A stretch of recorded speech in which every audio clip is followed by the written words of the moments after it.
Après avoir dégusté le Nebbiolo d'Alba de chez Gaïa 1969, aujourd'hui j'attaque un monument du vin qui est le Barbaresco de Gaïa.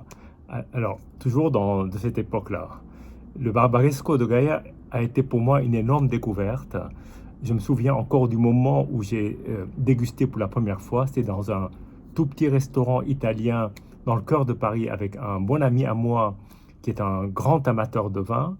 Et sur la carte, il y avait un Barbaresco 1994, donc c'était à la fin des années 90. Le vin devait avoir 4-5 ans. Et je me souviens que nous avons dégusté le vin sur toute une soirée. Je pense qu'on était parmi les premiers clients arrivés au restaurant et les derniers à partir. Et en une soirée, nous avions réellement dégusté plusieurs vins différents en une bouteille. Parce que le début de la bouteille, le milieu de la bouteille ou la fin de la bouteille n'était pas plus le même vin.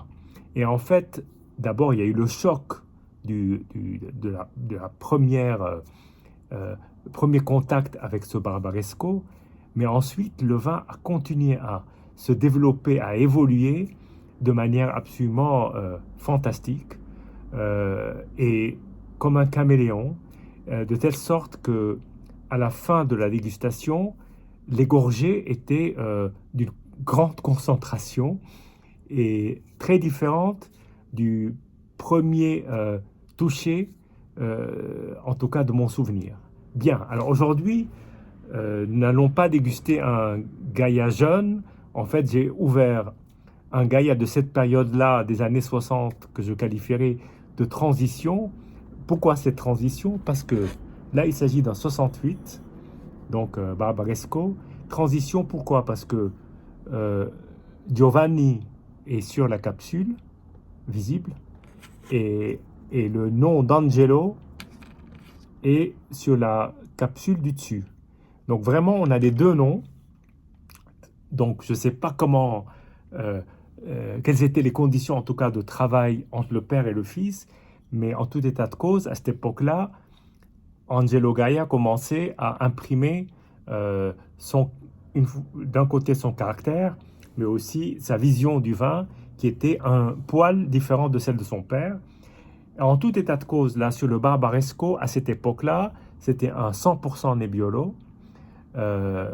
Ensuite, la vision d'Angelo Gaïa a évolué. Enfin, je pense que peut-être déjà à l'époque, il espérait en tout cas au moins introduire un peu de Barbera à hauteur de 5% peut-être. Pourquoi? Parce que le Barbera apporte parfois un peu plus de structure par rapport au Nebbiolo et parfois peut-être même un peu plus de couleur, assombrit un peu le vin, mais le cahier des charges de Barbaresco est très strict et pendant très longtemps, on ne pouvait pas introduire un autre cépage que le Nebbiolo. Donc à cette époque-là, on peut être sûr que c'était un 100% Nebbiolo. Toujours est-il que pour ces grandes parcelles, Gaïa, dans les années 90, a claqué la porte de l'appellation et a passé ses vins en Languet pendant plusieurs années, puis est revenu dans le giron de Barbaresco. En tout cas, est resté ce Barbaresco qui est quand même un grand classique, malgré les parcelles connues sous le nom de Sori, Sori San Lorenzo, Costa Russi, etc. Là, on est sur le Barbaresco qui a fait la gloire, on va dire, de la famille Gaïa, déjà bien avant Angelo, de Giovanni et même de la maman Giovanni, qui a évidemment eu beaucoup d'influence sur le positionnement, en tout cas, de la maison Gaïa. Donc là, on est sur un 1968 que j'ai ouvert, alors que j'ai dû carafer, parce que à quelques millimètres près, j'ai failli extraire tout le bouchon, mais malheureusement, j'ai pas pu. Et donc, comme je veux pas retrouver des débris de bouchon dans le verre, ce qui est pas très agréable, j'ai très légèrement filtré. Et donc, j'ai carafé, mais je carafe pas parce que c'est un vin vieux, je carafe tout simplement parce que j'ai pas réussi à retirer tout le bouchon.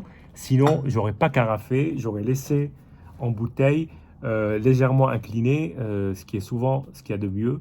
En tout état de cause, on va attaquer. J'ai pas encore dégusté du tout, j'ai même pas senti le vin. La seule chose que j'ai pu voir, c'est en versant dans le verre, la couleur qui est quand même très brique ambre, En tout cas, avec plus de rouge que le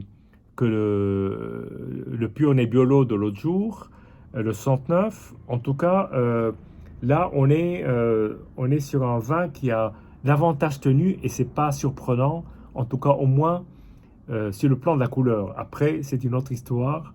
Je vais déjà attaquer le nez. Et là, alors, le nez est très balsamique, fait penser euh, vraiment à un mélange balsamique avec des épices, du café, du marc de café même. Et on retrouve le côté date que j'avais trouvé dans les Nebbiolo d'Alba. En tout cas, on est quand même dans la même famille. Et on est peut-être à des stades d'évolution légèrement différents, mais il y a en tout cas la même famille d'arômes. Je vais agiter le vin pour voir s'il y a d'autres arômes qui ressortent. Là, on a un petit côté de fumée, cigare, café. À nouveau, cette date, ce côté balsamique, ce côté épicé. Un, un vin, un baume. Voilà, un baume. Si, on sent quand même les fruits, mais bien mûrs, bien confiturés. Un très joli nez. Particulier, bien entendu. Hein. C'est pas le nez d'un vin jeune, ça n'a rien à voir. Je suis sûr qu'un Barbaresco, mettons de 5 ans, un 2016 aujourd'hui, aurait absolument pas le même nez.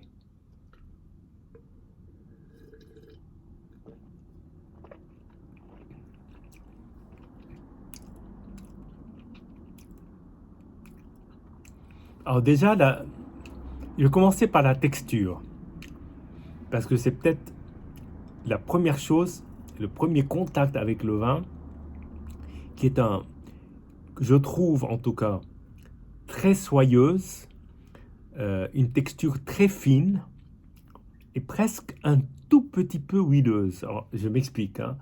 C'est un gras qui est fluide. Voilà. Un gras qui est très fluide.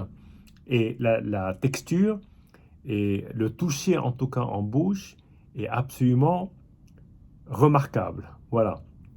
Après, dans les arômes, contrairement au Dolcetto d'Alba, au Nebbiolo d'Alba, pardon, où je trouvais quand même beaucoup de noix, de fruits secs et d'épices en bouche, là je suis plus sur le côté balsamique, plus sur le côté... Alors, il y a une acidité encore assez présente, qu'on retrouve d'ailleurs très souvent dans le Piémont, hein, euh, surtout les vins, bien évidemment, qui sont à base de très grande majorité de Nebbiolo, comme c'est le cas ici. Mais il y a vraiment ce côté très balsamique, très épice, presque oriental, et assez intrigant en fait. Mais c'est surtout ce toucher qui est d'une grande douceur qui me frappe énormément.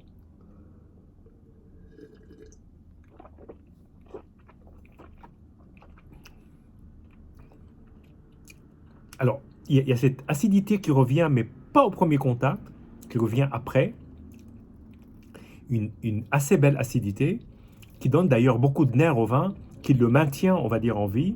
Bien entendu, le vin a passé son apogée, c'est indéniable, mais il y a encore de très très très beaux restes, et surtout ce très très beau toucher qui m'avait beaucoup impressionné en mon premier contact avec un vin de Gaïa il y a quand même euh, pas mal de temps, en tout cas plus de 20 ans. Et, euh, et là, je suis forcé de reconnaître qu'il y a de très très très beaux restes, et surtout ce toucher, et puis cette fin de bouche avec une légère acidité, et puis qui se déploie assez, assez largement. Alors, je suis évidemment impatient, mais il faut du temps pour voir comment le vin va évoluer ce soir et puis demain, parce que je vais en laisser pour demain, pour voir comment il réapparaît au second jour. Et puis voilà, je laisserai quelques commentaires au fur et à mesure. En tout cas, c'est une expérience assez unique que je vous recommande si un jour vous avez l'occasion et la chance de goûter un vin comme celui-là. Voilà, en tout cas, très belle dégustation et puis à très bientôt.